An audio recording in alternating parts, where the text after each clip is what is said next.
Keputusan memecat Sinteyong dan menunjuk Patrick Kluivert sebagai pelatih tim nasional Indonesia menjadi pertaruhan besar PSSI. PSSI secara resmi mengumumkan Kluivert sebagai pengganti Shin pada Rabu sore. Mantan striker tim nasional Belanda, Barcelona, dan AC Milan itu dikontrak 2 tahun, dari 2025 hingga 2027, dengan opsi perpanjangan. Ia akan diperkenalkan kepada publik pada Minggu 12 Januari 2025. Kluivert menghadapi tugas berat, yakni membawa tim Garuda lolos ke Piala Dunia 2026. Penunjukan Kluivert menimbulkan pro kontra, sebab meskipun punya nama besar sebagai salah satu striker terbaik Eropa saat masih bermain, dari sisi kepelatihan belum teruji. Belum lagi sosok berusia 48 tahun ini dilengkapi kontroversi di luar lapangan terkait perjudian. Keunggulan Kluivert tentunya ialah kemampuan bahasa Belanda serta dibesarkan dalam budaya sepak bola Oranje, sehingga diharapkan tidak membutuhkan waktu lama beradaptasi dengan skuad Indonesia yang banyak diisi pemain naturalisasi kelahiran negeri kincir angin itu.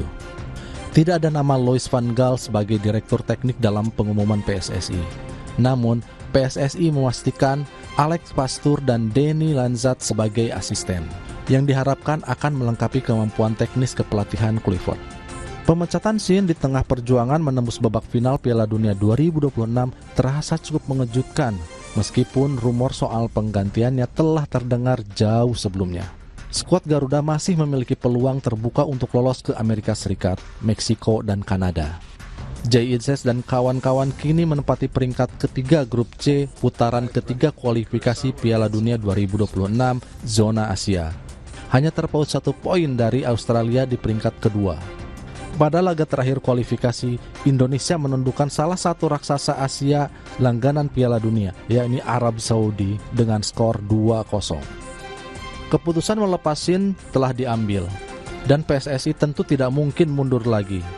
Yang terpenting ialah PSSI yakin bahwa Kluivert memang sosok yang tepat bagi skuad Indonesia dan bukan dipilih hanya karena nama besarnya.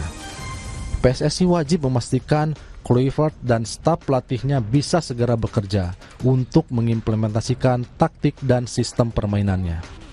Ini karena Kluivert hanya memiliki waktu yang relatif singkat, sekitar 2 bulan, untuk mempersiapkan skuadnya sebelum menghadapi laga lanjutan kualifikasi yang akan dimulai 20 Maret 2025. Para pemain harus secepat mungkin beradaptasi mengadopsi sistem permainan yang dibawa sang pelatih baru. Kluivert akan menjalani laga debut super berat karena skuad Garuda mesti bertandang ke Sydney untuk menghadapi Australia.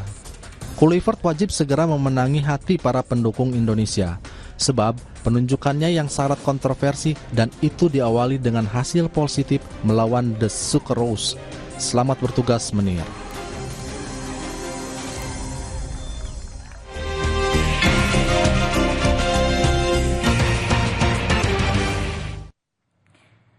Dalam segmen Ulas Kompas, kita akan bahas apa saja yang menjadi ulasan di Harian Kompas yang terbit di edisi hari Kamis 9 Januari 2025.